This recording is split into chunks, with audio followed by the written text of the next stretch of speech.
Welcome back to Making It So. This is episode number 51. I'm your host, Craig, and we are covering off on Star Trek Strange New Worlds, Season 4, Episode 5, Level 5, a transporter accident. I'm joined by my co-host, Steve, all the way over there in Massachusetts. How you going, buddy? Good yourself. What an episode. Yeah, mate. What an episode. Well, before we get into that, a little bit of a spoiler warning here. If you haven't watched the episode yet, we are going to go into full spoilers for Level 5 transporter accident. You know, if you don't mind being spoiled, continue listening on. If you don't want to be spoiled, pause this wherever you're watching or listening and go watch the episode before coming back and listening to us. I'll get into the synopsis. I spoil myself. It's a really short synopsis. Alright, the synopsis reads, a transporter malfunction turns most of the crew into puppets while Spock fights to reclaim the ship. This one was written by Henry Alonzo Myers, who happens to be the showrunner, and Dana Horgan, and directed by Jordan Canning. I will say, I'm glad that he took over the reins for writing it, because he's going to take accountability for it instead of putting some kind of a decent writer in there and having him eat this. So I'll say that's a good positive. Yeah, right there, it's But before we really get into going through the whole episode, I want to say that I think this episode would have worked way better if it had have been a Lower Decks episode, or if the showrunner from Lower Decks, Mike McMahon, if he had have directed it or something. I think it would have worked way better, because I believe he would have been able to do something better with it. Yeah, I think it was a good. You know me, I don't care for Lower Decks. It's not something I've gotten into. I did like that episode where they were on.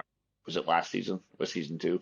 I forget what season. Where they did the live action part on Strange New Worlds. Yeah, that was last season. Well, Those Old Scientists, it was called. Yeah, it would have been great to see them come back, somehow include that in, like you're saying, have the showrunner from Lower Decks run the episode and incorporate it that way. Somehow they turn into Muppets, go into a parallel universe, whatever. But what we got and the way it happened. Well, obviously, as we said at the start, massive spoilers, but the only really good takeaway I can take from this is that it was a dream. From a certain point, from the point where they turn into Muppets, it was a dream of Spock's. So at least it didn't actually happen, I guess. That's probably the best part. But, that's a massive trope and a massive cop-out. Yes, it is. So, and trope 101. I've looked all the other podcasters and all the other YouTube videos and breakdowns and everything. Everybody, including, myself and probably you, Steve. Obviously I won't speak for you, but this is probably one of the worst thought out Star Trek episodes they've ever had. I can't believe it made it past just putting it on the table as as the first read that somebody got that to. I can't believe it got passed through every level to get to the point where we had to watch it on TV. I can't believe it. Why? I can't believe it. I really can't. I don't understand why we are continuing to just rip off different movies and different genres the whole time. This was Muppets in Space. I was so excited for this season too, man. I was genuinely excited. And it's episode 1 of this season just got me so high. Episode 1 was great. So high, dude. It shows you what they can do if they just go outside the box, give us actual sci-fi. And, you've heard me say this a million times. It infuriates me that people call this sci-fi and accept it when there's shows like Silo, Foundation, you can go on and on that are out there. And that we're stuck with this, what, people think that this is acceptable. It's crazy to me. It's absolutely baffling. It really is. We can take some solace that there was news that came out this week as well that Alex Kurtzman is done. His contract is not getting renewed. His Star Trek, his version of it, is done. And they are actively looking for new writers and directors and showrunners and everything. So my personal thoughts, and I know he is going to be busy if he's not already started filming the next season of the Orville, but Seth MacFarlane, bring him in, or bring in Terry Matalas again, because he just seemed to get it with Picard season 3. But I reckon Seth MacFarlane, if you gave him Star Trek and said, he would kill it. Seth, this is your baby, he would absolutely kill it. Yep. And what's funny, speaking of other sci-fi shows that are out there that are better, I'm sorry, many of you know this. The Orville's better than Star Trek. Any new Star Trek that we've had, it is. I love The season Orville's 3 of excellent. Picard, Love obviously. it. The Orville is head and shoulders what is better than Star Trek, but it also is what Star Trek should be or strive to be. In fact, it gives us exactly Steve and what I are Star going Trek to fans be. want. In fact, Steve and I are going to be doing an Orville podcast, a rewatch at some point soon as well. So prepare yourselves for that. And all the connections between Star Trek in it too, like the actors, that show nails it. And that's what, honestly, they bring in a lot of good guest actors into that and show. They get and the that's comedy what Star as Trek well. used to do as well. Yeah, it's good comedy too. It's good comedy. It's not bad. Like Stargate has that bit of humor in it as well, and it's not overdone. It's like even when they had that little bit with puppets in the 200 episode of Stargate, that wasn't bad. Yep, just subtle. And and mind you, Craig, that is not a good episode for me. I don't like that episode of Stargate. So that is not my cup of tea, regardless. I didn't love. But that it still makes sense the way they did it. Yeah, of course. But the predecessor to that was Wormhole Extreme, I want to say. Yeah, that was episode 100. Yep. Yep. I didn't like that one either. So that's just not my style of sci-fi or entertainment. I just find it to be like gimmicky and stuff. I love the nuts and bolts. I would rather have another not going back to it, just like another Lower Decks episode. Just give me a bottle episode of what happens to the base of the ship. Like I don't even care, man. Yeah. I'm so sick of this gimmick episode stuff, though. So it's hard to watch. And before this season started, the showrunners and writers and all executive producers and that, they were blaming last season on the writer's strike, and they were talking about how this season was going to be so much better. And at the moment, last season was better than this season, and that's saying a lot. Yeah, we've had one good episode this season. Yeah, 2. I did like the second one. I didn't love it, but I liked the second one. Actually, I shouldn't say, It's not a bad episode. It's just not for me. The first one was just brilliant, though. It was one of the better episodes of Star Trek I've ever seen. It's a top 10 episode, really, if you think about it. That was fantastic, man. And then to see what we're getting now, it's just, overall, it sucks to say this when I'm doing a podcast about it, but I don't, if I would go to rate the show, the show it's a failure overall, in my opinion. The rewatchability of most of these episodes is very low for me. It's very low. And that's tough. It sucks to say because I had high hopes and big ambitions for this show, but it has not met any of them, really. At moments it has. The first 2 seasons of Strange New Worlds were so strong. They had their teething, issues, and that's to be expected. But yeah, this season at the moment, we've had 5 episodes and only one and a half have really been pretty good. One has been particularly good. The second episode was fine. Not a real problem. It was a good episode. It was. Then we had the Hangover / Dude, Where's My Car, which was like, come on, what are we doing? And then we had Casablanca, and now we get Muppets in Space. So it's tough, man. It's tough to sit through that. There was I can't lie. I definitely fast forwarded a couple times because I'm like, what the hell, man? It makes me wonder what Gene Roddenberry's family thinks of this. There's no way what would Gene have thought? Is okay. Yeah, he would have laughed. He would have like, what? We're not doing that. The guy laughed. He didn't want to do a lot of things, but it's true. But yeah, it's disappointing. It really is. That's the best way to describe it, because I knew about this episode heading into it, and I was disappointed before, and I hate that. I hate knowing that I'm not gonna like something because I know it myself. But I went into it with an open mind. I sat down. And then I did that first scene. If I was to be told that I couldn't watch another episode of Star Trek ever again unless I watched this one between every episode, I'd be like, okay, I'm not watching Star Trek ever again. Yep. That's fine. Whereas Yep. if I got told I had to watch the musical episode from last season between everyone, I'd be like, okay, I can do that. I can manage that. Me Like personally, I that. couldn't That's do how it, bad this one was. but No, yeah, but for me, that's it's how bad this one infuriating, man. was. Hey, Yeah, you know what's there's even more like infuriating too is, like, yeah, Star Wars has missed on a lot of parts. Most of their parts they have missed, especially post sequel era and post sequel era. But have you ever watched Andor? Holy I haven't crap, watched man. Andor yet. No, no, I haven't. Oh, I've it been is pretty it busy, is so fantastic. And then you see what really, Star okay. Trek gives us. I'm telling you, Craig, it's the best of the best of Star Wars. Andor, it just Could like I Rogue watch it One. with my Rogue One, 7-year-old? absolutely, absolutely. It's kind of like a spy thriller. It's Okay. the best way to describe it, Well, and it so gives you the as much as dirty this will part hurt of. some Star Wars fans, my kid he particularly loved the whole Rey Skywalker saga part there. All right, I'll see you later, Craig. But yeah. Yeah, he's a kid. Yeah, what do you expect? He'll learn. Oh, He's like, he why the loves them hell? all He's gonna actually. watch the original one when he gets older. When he gets older, he's gonna be like, wait a second. Why is Palpatine just all of a sudden here? Why are they saying it like that? Why is she claiming that she's a Skywalker? That's I not think how he this really works. liked Kyle. I think he really liked Kylo Ren's lightsaber the most. That's what it was.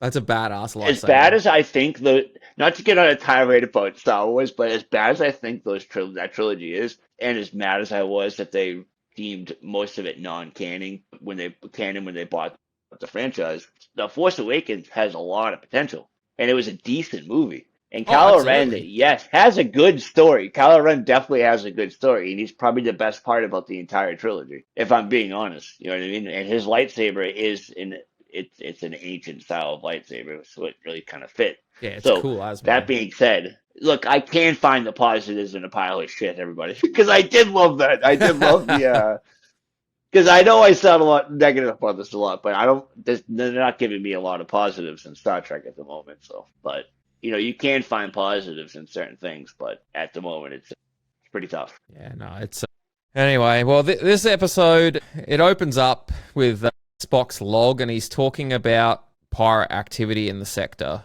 and he goes to help Scotty with a transporter experiment. He's trying to he wants to do the longest transport ever, which would be 27,000 kilometers, but he reckons he can get up to 30,000 kilometers. So currently, Declan Milder, who happens to be his rival from the academy where Pelia was his teacher, yeah, he's got the longest transport on record at the moment. So, and Pelia has always been quite nice to Declan, and she's been a bit tough on Scotty, so he kind of wants to impress her a bit, I think. So, and he's going to transport this puppet that he's had since he was a kid that his brothers used to tease him with, I guess. Used to scare the crap out of him, really.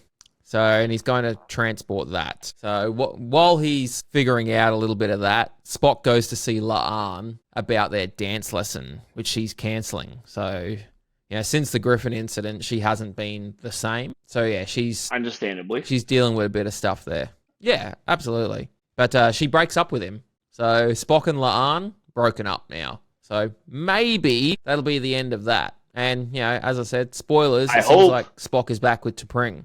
So hopefully he sticks with T'Pring now, because that would take us into the original series. But even, not to interrupt, Craig, but even small stuff like this, where it's just the relationships, the constant emotional conflicts that they have on this show, they just seem like the most unstable people in the entire galaxy. Like, they're just Yeah, and they're on constantly the sad, flagship. constantly trying to find the meaning of what they just did. It's like, there's no way they should be in charge of a starship. There's no way. I refuse to believe it. Well, at this point as well, we're not in the Spock dream that we spoke about. So we're actually This is in, real. the Strange New Worlds. Like, this is real. This is happening. So, yeah, we go to the bridge where they're talking about there's been reports of Orion pirate activity in the sector. And Pike has got himself a new chair on the bridge, which Pelia designed. It allows the captain to control a lot of the systems on the ship, and there's a lot of voice control and all that sort of stuff. So it's a pretty cool looking Plot chair. device. The plot device. Yeah, if they went back to like original series style with actual buttons, it might have helped the puppets instead of a touch screens. Exactly, but the technology, and that's another thing too.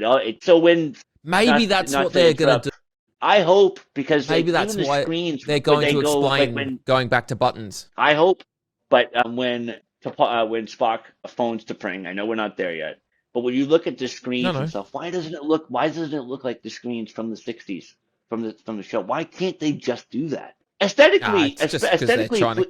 yeah, but it's set prequel. Aesthetically thinking of it like the way it visually looked. What's the episode from DS9 where they go back in time? I forget to Uh, the original which one where they series. go back in time? The Trouble with Tribbles. Trouble with Tribbles. I think that's the one. Look at the aesthetic the way that looks and how they nailed everything on that. You know the uniforms, the screens. The way Oh well, yeah. Well, they talk about the they inserted themselves into the original series episode. and that's what I mean. But they can physically they can make stuff look like that. I don't understand why we're trying to for me personally, it takes me out when I see a brand new LED screen on there. I'm like, well, I think it's supposed to be pre. You know what I mean? Like they're not even trying. I feel like just besides the uniforms. Oh look, yeah. I don't know. I get it. Like if you do a prequel like this, like they didn't really expect to have touch screens and all that sort of stuff back in the 60s, so I get it. I really do. But Yeah, we did. I would like to see them like explain why when the ship goes through a bit of an upgrade before the original series, why they go back to buttons and stuff. That would be interesting. It's like how One they good reason would retroactively explained the Klingons. Yeah, but one good reason would be like a Battlestar Galactica type thing. The reason why they go back to like hardwired stuff and in not like a part of a broad Well, network or on internet Galactica, type yeah. thing is because of the robots themselves and the fear of them taking over. And maybe that's part of this. That is a good theory, Craig, because maybe this is have them step back and realize that technology sometimes can get too complicated and too overblown, where it can be manipulated like this too at the same time. So Yeah, well, I like, don't know. Just to go for this episode, like the puppets, if we'd have had the old button controls yep. from the original series, they would have been able to press the buttons and it would have Or been, it hold would the have handle, worked. or hold a handle for the elevator. Yep, I'm not in sure the if the turbo elevator lift and would everything. Yep. recognize it. I'm not sure if they'd recognize their hands if that would activate it, but just thinking, because Yeah, most no, of for this stuff sure. wouldn't activate. So Spock, he goes to his quarters and he does some meditating and he gets a video phone call from T'Pring. So he has a bit of a chat with her.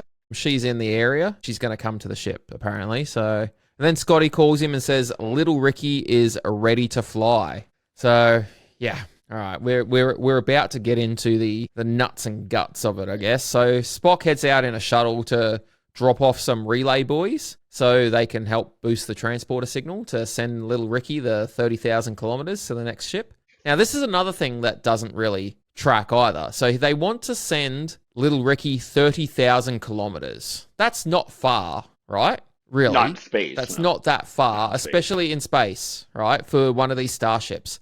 But then later on, when we see Admiral April, he says that the closest ship is 2 days away. I couldn't wait for you to get to the Admiral April part because regardless if we know that the outcome of this, I know we're in the spoiler section. It's a fucking dream. Oh, the whole thing Regardless if we spoilers. know that, Yeah, we're good. yep.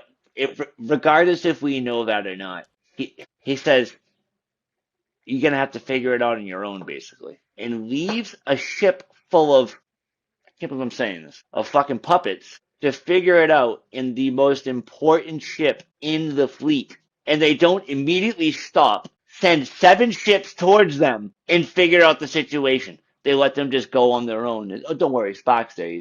We'll figure it out. What the fuck? I But couldn't believe it. that doesn't. It still doesn't. It still doesn't track that. They were literally like an hour or two before Spock woke up, going to transport something 30,000 kilometers to another ship. So there is another ship, literally fucking like 3 seconds away by fucking full impulse. It doesn't make any sense whatsoever. So you're saying the ship's there, but like I said, it doesn't Like make from nothing where I adds am up. in Brisbane. from where I am in Brisbane to the other side of Australia to Perth is 4,000 kilometres, right? Yeah, when it's coming to the speed that these ships fly, 30,000 kilometres is nothing.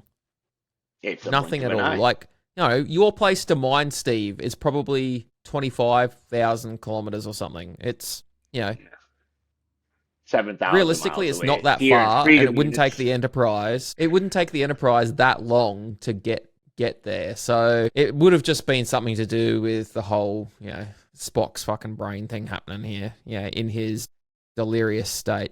But anyway, Scotty transports little Ricky, and then all of a sudden there's alarms sounding. And this is where the whole thing starts to really fall apart and get funky.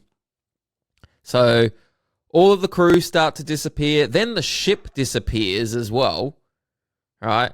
And then it comes back. And Spock goes and, lands his shuttle back on the ship. And it seems very eerily empty, all right?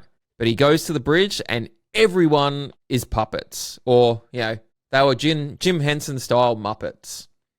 So we've gone from a Star Trek Strange New Worlds episode to Muppets in Space. And so it was that actually is our Jim Henson. fifth movie. That was, yeah. Yes, this is our fifth movie fucking ripoff for the season. Yep. And we're 5 episodes in. I told Craig before the podcast started how mad I was, though, about the fact that Jim Henson's name is attached to this. Because regardless of what I say here today, Jim Henson is God. I love everything that guy ever did. And Brian Henson as well. We know that Jim Henson's stuff can be part of excellent sci-fi. Look at Farscape. Yep. I don't love Farscape. Great. I love a lot about it, but it worked perfectly. It worked perfectly. Absolutely nailed it with the puppets. Farscape is a underrated sci-fi show, and it was made here in Australia. It was definitely made here. So. Yep. All right, we keep shitting on this episode a bit, but the puppets themselves, I think, looked pretty good. Yeah, but all right. I particularly thought Pelia's puppet looked amusing. They made puppets, though, for the morning radio show I listened to here in Boston, sports radio puppets. Yeah. Those look good, too. It's like, I see you trying to find the positives there. Mate, it can't all be negative. I know, I'm trying. Like, They obviously, Pike's hair, they made it huge, which was amusing. But yeah, Pelia's hair, it looked like noodles. Yeah. Her whole puppet was good. There's a positive for somehow. Her puppet was fantastic. Yeah. It looked the craziest. Yeah. So, which makes sense. So, T'Pring somehow ended up on the bridge. Now, this is another thing that doesn't make sense. They couldn't control anything, right? But all of a sudden, somehow, T'Pring steps off of the turbo lift? Makes no sense whatsoever. How did she control it? But then later on, they couldn't control anything.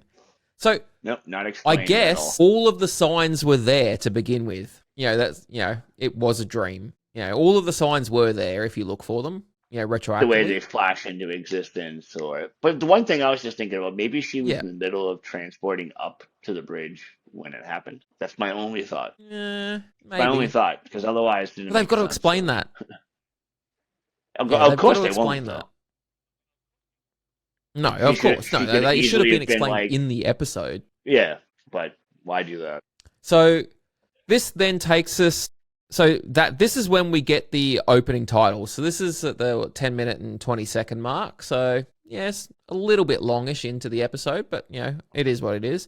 Then we go back to the ready room where Scotty is explaining to the senior staff, and they're all there, which is good to see, that there's they've had a level 5 transporter accident. So, and everybody on the ship has been turned into puppets except for Spock. So, Spock wasn't on the ship either, which makes sense. So why he hasn't been turned into a puppet. But if they've all been turned into puppets, why wasn't the Enterprise itself turned into a puppet? Because it was transported away as well.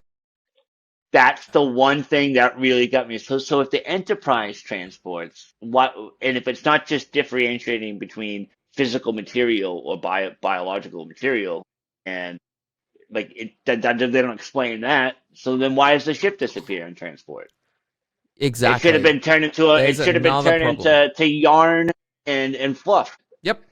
You know what I mean? Yeah. Obviously, they would have had to have redone all of the sets, but The way to get away with that is not to fucking show the Enterprise itself transporting away and disappearing and then coming back. Like, all the crew, okay, do it that way, but not the ship, because nothing changed with the ship itself. Yeah, I didn't understand why they decided to transport the ship out. It added nothing to the scene or what happened. So that didn't make any There's sense. no 'Cause value to instantly it. flashed right back. What's that? It said there was no value to, adding that in there, that the ship itself disappeared, then came back, the same as all of the people did. Yeah. Because when the people came back, they turned into puppets. The ship didn't change at all. Yeah, it was just 5 seconds of what happened, and boom, it's back. So that suspense is already gone. So you're like, so what was the point of taking the ship away? Yeah. There's no so just transport everybody out. Now that they're all puppets, they figured out that they can't control anything, and they have to get Spock to do everything. So they call Admiral April, which we've already spoken about. April, he sounded weird. Looking back at it now, it makes sense why he sounded weird, because it wasn't actually him. And as I said, he was sending a ship. This part really took me out, though. It really took me out, because they're like, "Oh, you're good, guys. Figure it out." Fucking puppets, dude. Sorry, if you guys keep seeing me look down as well, I've got my notes. Sorry, Steve. Oh, well, you keep seeing me. Sorry, I interrupted. Go. But your notes? No, I was saying if anyone watching, because obviously this is on YouTube as well as other podcasting platforms. If you keep seeing me look down, it's because I've got my notebook sitting there to. Yeah, a level 5 transporter incident would instantly cause an alert for the Starfleet brass, and they would instantly send ships to go help. And that's not what happened. Well, there would also be a immediate stop on using all transporters, probably too. Yep, just for precautionary reasons. You know what I mean? Just because. Yep. Yeah, absolutely. Even if it was just for 20 minutes. Yeah, until they figured out what happened, and then they could institute a lockout of what Scotty did, so nobody else could ever do it again. Nope. So anyway, Scotty is trying to sort the issue with La'an, and she volunteers to jump on the transporter pad and let Scotty, try and reintegrate her and turn her back into a human, which, okay, seemed quite dangerous to try, but seemed like she was happy to die if she needed to, which is not good. So she's obviously going through some stuff. Yeah, she was then her arm falls off. Sacrificing herself. It was weird. It was weird that she was willing to sacrifice herself so instantly. Yeah. Her arm falls off after they try, but they sew it back on. And they just sew it back on with regular needle and thread down in sickbay. So, okay. So it didn't hurt her. She doesn't die or anything. They can just sew this stuff back on. They didn't explain whether they could eat through the episode, which, okay. They don't breathe, which ends up being useful later on, I guess, in the episode. Yeah, well, and they're not, because obviously, yes, that we keep calling them puppets, but nobody is actually controlling them. They can move themselves. So it's, I see you struggling, Greg. I don't know what else to say about that. Yeah, I know, it's great, isn't it? So, yeah, this is another thing as well. So Mbenga said that with his scans, the scans are saying that they are organic, right? And Mbenga said that. Now, when the Orions scan the ship, the Orions only could scan and detect one person. Another mistake. Another inconsistency throughout the show. Another inconsistency. Yep. So, unless these inconsistencies were deliberately put in there so we could figure out that something, was going on. Yes. Or they just took those to suspend belief or something. I don't know. Yeah, exactly. Yep. So Spock goes and sees T'Pring. She's not happy, obviously. She's acting out a bit. And then Spock gets called to the bridge and engineering, right? And he's definitely getting overwhelmed, but when he's getting overwhelmed, T'Pring slaps him to bring him back to logic, essentially. I kind of liked that a bit. It was like he was having a panic attack. Yeah. So for me, it's just showing makes sense. Yeah, but it's just showing more crew members being unequipped and unable to handle situations. And that doesn't make sense to me.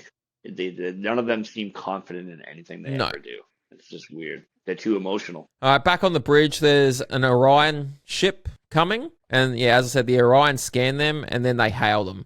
So Pike orders that audio only to speak to them. And then apparently the Orion scan says, yep, one crew member on board. And then he orders her to turn off the transmission. But somehow she accidentally hits the button, which brings up video as well. And then the Orions see that, hey, guess what? Everybody's puppets except for Spock. So this sets the Orions on their course to basically come and try and take Enterprise. So they fire on the Enterprise. The Enterprise fires on them. Right. I actually really liked the Orions on this episode. They were really cool. I really like the Orion makeup. It works for me. For me, I thought the personally, Orion captain was pretty good. Yeah, they were all comedy actors though. The Orions. I could tell it was, for me, it was just they didn't seem like they fit in the show at all. Not one of them, especially as Orions. Like, I don't know.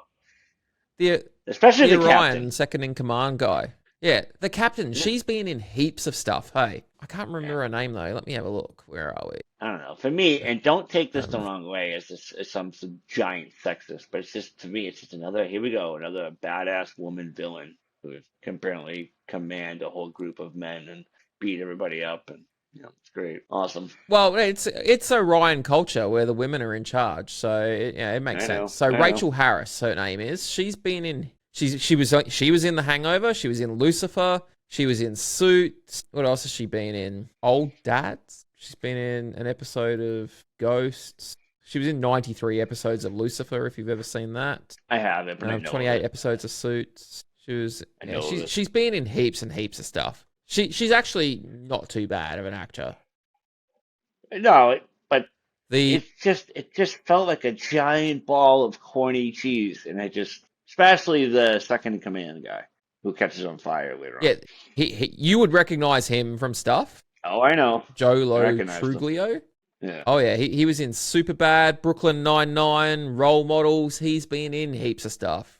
Quite a funny actor. Yeah. He's actually a riot. He's a really funny dude, but in that role... Absolutely. I have a tough time with this one, Craig. No, that's fair enough. So, where are we up to? So, anyway, so Spock goes to engineering because Pelly has called him down there, and Scotty is trapped under a torpedo. Why is there a torpedo just sitting in the middle of engineering near the warp core? Somebody was transporting Scotty was trapped. Yeah. He's a puppet. That's what I did like. Yeah, that well, as they're trying. Say it. Yeah, as Spock is trying to help lift it off him, Scotty then gets out from underneath it himself to help him lift it. Like, it doesn't make sense at all. But it was a little bit amusing. Though. Yeah, that was probably the only part, because Spock's like, so you could have got out from this the entire time. I'm like, yeah, he probably could have. It's pretty decent. T'Pring has decided that she's going to carry a whole bunch of phasers to help repel the Orion invaders off the ship. So even though she can't fire them. So, then Spock tries engaging them and he gets stunned himself. So, and the Orions capture him. How does he get stunned, though? This really pissed me off, too. The Orions. He just stands in the middle of a hallway. Oh, well, yeah. He just walks into a hallway, stands in the open, fires one shot, and stands there. No tactical posture whatsoever. No attempt he doesn't know anything about fire and movement. Just boom. Come on, they know that. We've seen the Vulcans in combat. They know how to tactically shoot and fire. They wouldn't have made it this far in society. It's called fire and movement. Thank you. I knew I was going to say something wrong. You're over there like, fucking motherfucker. No, it's called fire and movement. It's the whole army thing. What about fire and stand still? Oh yeah, I didn't like that personally. So yeah, the Orions attack La'an and Una, and they go to the bridge. Pelia, I thought this little bit was funny. Pelia starts throwing shoes at them, which is why Pelia ends up bare feet for the rest of the episode. So it's almost like somebody that makes the puppets or wrote this has got a feet fetish or something. I don't know. Yeah, it's Hollywood. It's weird. And this is what the Orion captain, she takes the chair. And then the crew retreats away. So, but Pelia actually gets cut in half by the Orion captain. So straight at the waist level, she's cut in half. Yeah, it doesn't hurt her, but they manage to sew her back together. Well, Chapel sews her back together. So the senior staff are working on a plan to get Spock back so they can retake the ship. But the Orions throw Pike out of an airlock. So obviously everyone thinks that he's going to die when he gets thrown out of the airlock, and they're all having the bit of the sads. But then they realize he's still alive because he's at the window. So obviously from Pelia. They're not breathing. Yeah. Pardon? Pelia is the one who brings it up. She's like, I can dance, I can do these. She reminded Carol me of Kane Pepe. is a riot. I do like her. You know my thoughts on that one. But she reminded me of Pepe the Muppet. So, Stupid. but before they throw him out of the airlock, we get the whole needs of the many outweigh those of the few scene, like that, the rip-off of when Spock dies. What are your thoughts on that, Steve? Come on. Like I said, Craig asked me to find something. They tried to make a positive about sweet this moment. show. It's not a sweet moment. That's the thing. It's like they're making fun of No, themselves. I said they tried to make one. Yeah, but it's not, because that's one of the most impactful moments in Star Trek and in sci-fi history, and they're gonna spoof on it on themselves. Well, Like, even when they redid that in what the fuck? was it Star Trek Into Darkness? Was it? No, was it Into Darkness? It even had was Into emotion Darkness then? when they redid that scene. Yes. Yeah. This didn't have that emotion at all. I still say this: the Kelvin universe is better than anything we've gotten so far in this version of Star Trek, this incarnation of Star Trek. I stand by in that. this season, anyway. Even Like the Kelvin universe, great. I think better. the Kelvin You know what I mean? universe looks great. Yeah. Yeah, and the Kelvin universe is... I always thought of it as not massively good Star Trek, but it was good sci-fi, and it was good action sci-fi. It didn't have the normal moral quandaries and stuff that we necessarily really like about exploration and, you know, the human condition and all that sort of stuff. It did have a little bit of that, but yeah, it makes this type of Star Trek look a million times better. Yep, it does. I completely agree with that. And at the time, it wasn't well received. But seeing what we got now, it's sort of refreshing. Go back and watch. I'm more than happy to go back and watch like the Kelvin movies. Oh, yeah. They are. Yeah. They're decent enough movies. But they don't have any especially when impact. compared to this. They don't have any impact on canon whatsoever. So when people it doesn't happen. It doesn't exist in our universe. It's a completely different thing. Well, except for the first 5 minutes of the first movie. Yeah, that's fine though. But they explain it. They do it well. They do it very well. Then with the red matter and all that. It's cool. I like that. Yep, it works. Even I loved that Spock better personally too. So me with the actors. Oh, Ethan Peck. I love. Is it Ethan Peck? Oh, no, Ethan Peck's this one. Yeah.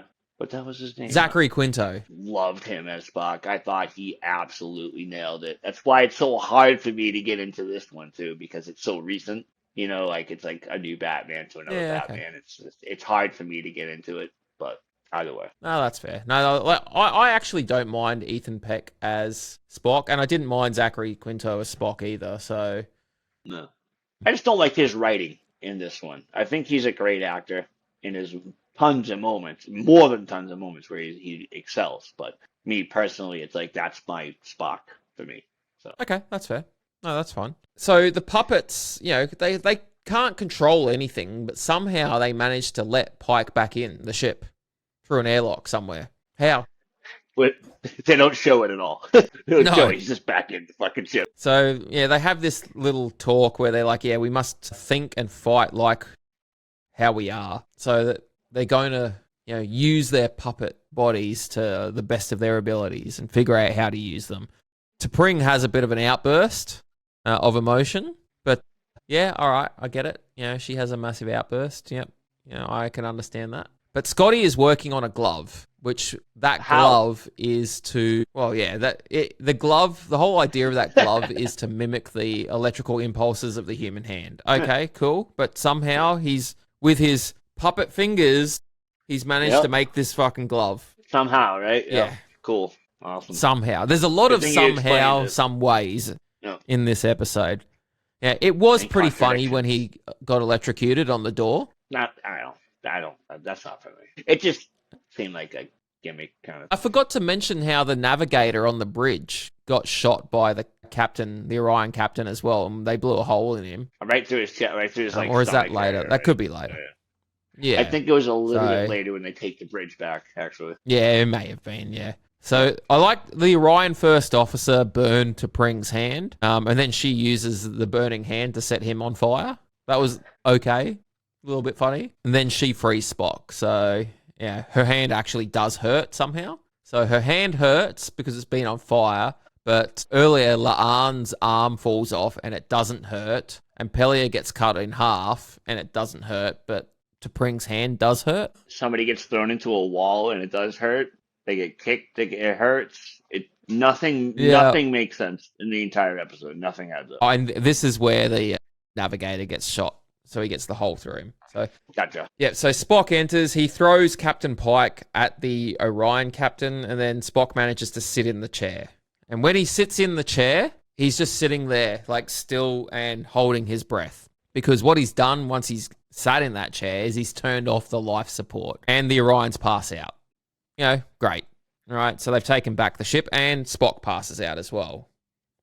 Until M'Benga gets a oxygen mask on him. So, but then he wakes up in sickbay, and it's explained to him that yes, M'Benga put a mask on him, and the crew then go out on a bit of a space float.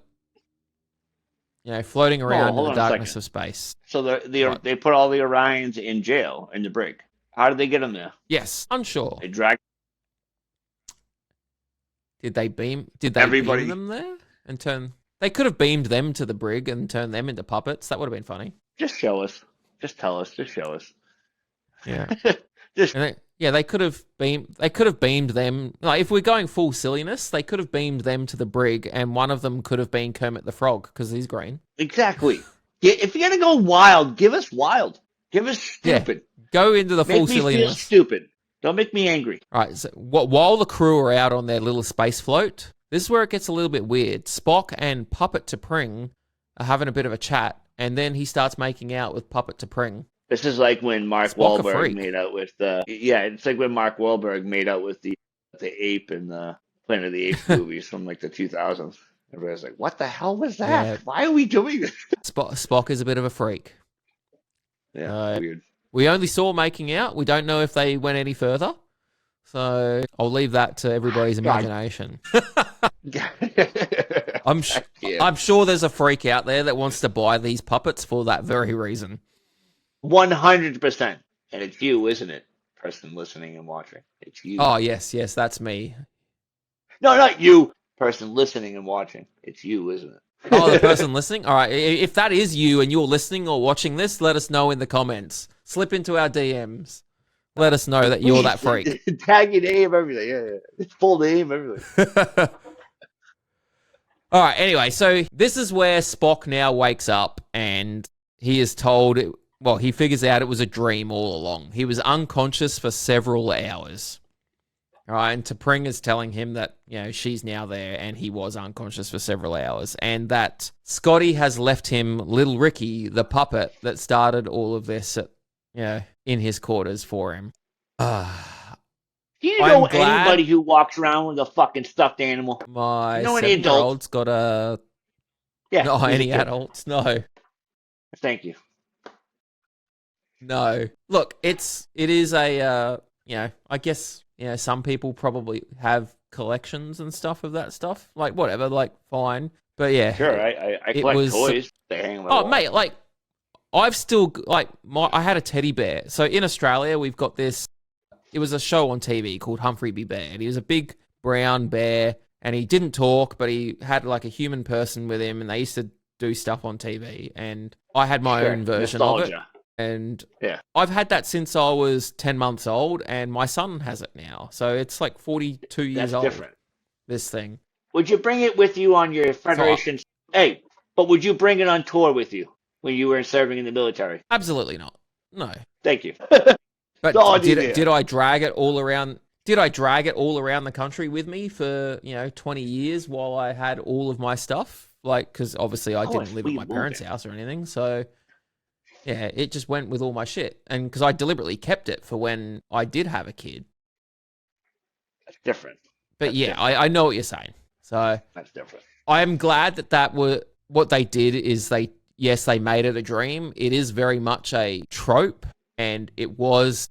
I'm glad that didn't actually happen in the Star Trek universe proper, and they did write it off as a dream. But it just seems like a wasted opportunity of an episode when we've only got a 10 episode season. It is a waste. Yep, it's a waste. It's a complete waste. It should have never happened. It should have never gotten past whatever the first writing and the first person who read that. It should have never got past them.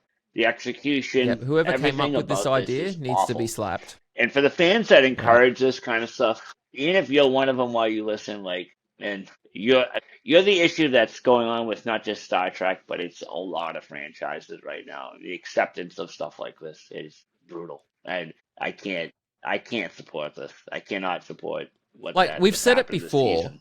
as well. Bad. We've said it before. A lot of people absolutely shit on Enterprise when that came out and said that that wasn't Star Trek. Enterprise was excellent Star Trek. It was probably one of the Yep. stronger series over, in my opinion. No. I really It liked it. has the And if you feel go though. back and watch, yeah, if you go back and watch, for those people that didn't particularly like Enterprise, if you go back and watch Enterprise now and you compare it to some of the trash that we are getting off of Star Trek the last few years, you will probably look at Enterprise in a whole new light and you will go, wow, this is the Star Trek I know and love. But do you know how I always compare about like the technologies, like I was said, the Calvin universe and how they nailed the aesthetics in that, Yep. and the way the screens look in this one, and perfect example right there, man. Well, in the Kelvin Like, universe, the Enterprise was like 700 meters long compared to the Enterprise of the original timeline, where it's only like 300 meters long. yeah, but Enterprise realizes that they're in a prequel era. They show you how their Yes. technology is different with a grappler gun instead of a tractor beam, with the way We the have phasers, polarized hull plating everything, instead of shields. everything. They We have show it phased to you. pistols. Yep. But they show you how it's going to progress. They show you the invention, not the invention, but the progression of transporter technology and a Yep. transporter incident with that one as well, where it actually makes fucking sense. Yes. This It was is, well thought like I out. said, it's not even just unacceptable as a Star Trek episode and as a fan of Star Trek. This is insulting as a person who likes entertainment, cerebral entertainment, and not only just that, but sci-fi in general. It's insulting. It really is. I can't believe we're at this point right now, especially how high we were on the first episode, Craig. I was so excited. I already knew there was going to be a Muppet episode, but I didn't know what was in store for the rest of it. I don't watch trailers because I don't like to spoil myself in that way. I'm the kind of person, if I really do want to Yep. spoil myself, I will spoil myself. No issue whatsoever. But I'm so disappointed. It's unbelievable. I want it to end, and that sucks. I want the season to end, and that's infuriating to me as somebody who loves Star Trek. So Yeah. Look, frustrating. I'm glad that episode is over. Next Yep. week's episode is called Off Hour. Now, it says an off duty window becomes a warp emergency when the Enterprise is pushed beyond its safe limits. I'm hoping that now we're going to start to get into some of the more serious, proper Star Trek episodes instead of just ripping off movies. Like, Give us we've something got cerebral. we've got 5 more episodes left of the season. So give us proper, exciting, strange new worlds. Yep. Give us proper Star Trek. It's not Yeah. gonna. I No more I of don't this think it's gonna happen. But experimentation bullshit, right? Because we've only got 5 episodes left of this season. I think next season's only got 5 episodes as well. Just we've got 10 episodes of Strange New Worlds left until it's all done. Stop fucking it up, right? that's hard Obviously to they're think both about, filmed actually. and it's done, so yeah, 10 more episodes. 10 more episodes. That's it. 10 more episodes. That is that's it it. for this entire show. And to think about it, we're only halfway through season 4. That should piss Yep. everybody off even more. That should piss everybody off even more. Here we are, halfway through season 4, and we've gotten what we've gotten. Yeah, We've that's got that's infuriating. 1.5 good episodes out of the season. I can't So say 1.5. I anyway, liked that episode, but either way, yeah, look, it was good. The second one was fine. it was a good Yeah. episode. Yep. It wasn't as good as the first one, but yeah. Yeah, 1 and 2 were Yeah, fine. absolutely. 3, 4, 5, no, thanks. But either way. Anyway, anything else Well, you want to talk about, Steve? All right, well, I don't. yep. So if Well, you're I did listening, know. What's that? Say what you're gonna say. I was gonna say, yep. If you're watching on YouTube, please subscribe, like, comment. Jump into our DMs. You can find me on all the different socials at Geek and Camo. Steve's still sorting out all his social stuff, I think. You can I'm find, just gonna I'm on make a new. Facebook, X, Threads, Instagram. I'm just gonna make a new Yeah, Instagram. make yourself a new But I'm one. just gonna. Yeah, I'm Sort it just out. gonna do Instagram and Twitter, and we'll figure it out. We'll have a new name this week. Me and Craig are in the process of trying to purchase me a computer. I have a microphone. Finally got a better headset. We're gonna have the whole setup next week, so I'm not going backwards and forwards to the camera, all uncomfortable the whole time, you know. So it'll be better going Yeah. forward. All right, team. Until next time, we'll speak to you later. Yeah. Hopefully next week is better than the trash that we've had. Bye.